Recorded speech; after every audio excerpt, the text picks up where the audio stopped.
Oil your hair with me at 1 in the morning so that we can stop the eclipse rage, head into a peaceful sleep, and avoid any unnecessary hair loss. Here are my credentials, by the way. Long flowing hair, this bald spot gone, back bald spot gone. I don't know what you can see back there, but it's gone. Don't get mad at me, but we must start with combing or brushing our hair. I specifically got the unbrush just for you curly hair people because everybody says that this helps detangle really easily, even if you have 4C hair type. Wet your hair first if you need to. If your hair is really curly and it's easier to wet your hair first, that's fine. But as long as you detangle and get it a little bit wet, those are the necessary steps. Trust me. I'm just gonna brush this out real quick. This brush is really, really quick. That one thing I will give this, it brushes really, really fast. I mean, faster than any other brush or comb that I've ever used. So I'll give it that. And I think my hair is probably way, way, way easier to brush than 4C. So obviously, if your hair is curlier, it will take a little bit longer,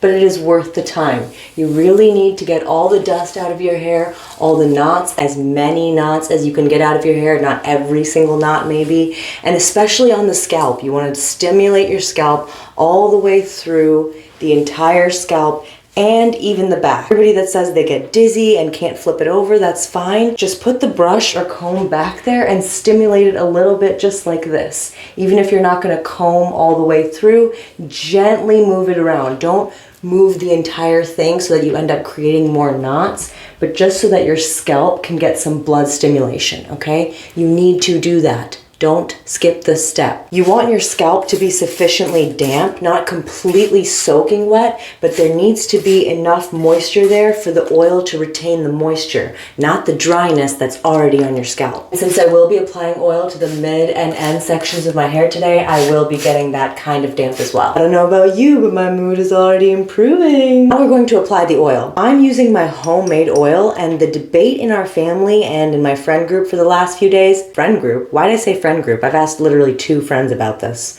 That's a group for me. The people that I've asked so far were trying to decide if I should share the full recipe of this oil or not. I thought the obvious answer was yes, because I just want to help everyone, but there were at least half the people that I asked that said I should definitely not share the recipe. You can make it at home, it's just not very easy to make, so I don't think you're going to do it anyway, unless you're Indian, and then you're probably already doing this. You take some oil, and if you have a dropper, you can drop it directly into your scalp. Just a few drops at every point, specifically on the scalp. If you don't have a dropper, this is how you're going to apply the oil. Not a ton of it, maybe just 1 milliliter like this dropper. Pour that into your hands and rub it into specifically the tips of your fingers like this. Take the tips of your fingers and go into your scalp. Even if you're using a dropper, you're still gonna go in and do this step. You want the scalp to be moving as you massage it. You don't want to just go in and do this. Although a lot of Indian people do that anyway, but that's fine if you want to. But the best way I found is to go in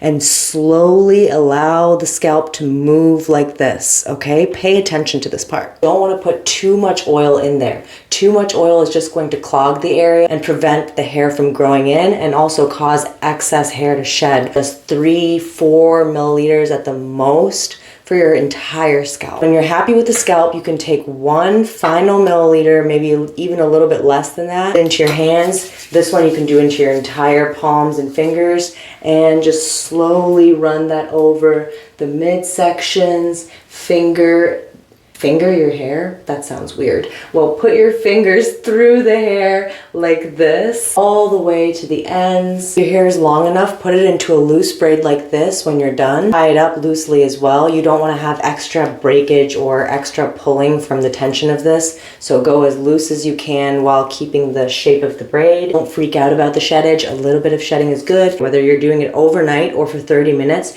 you will want to cover it up so that this moisture can actually stay in there instead of evaporating and drying your hair out further. If you have a silk or satin bonnet, that'd be the best option. I'm still waiting for mine in the mail, so hopefully I'll get that soon. Tuck this in there. I will be wearing this overnight, and this will cause my hair to be a lot softer tomorrow. The curl patterns will be better, and of course, I have managed to avoid my rage and hopefully my alopecia. But seriously, nothing will make you lose hair more than stress. So remember these 3 steps. Water before oil, move the scalp, and calm your ass down.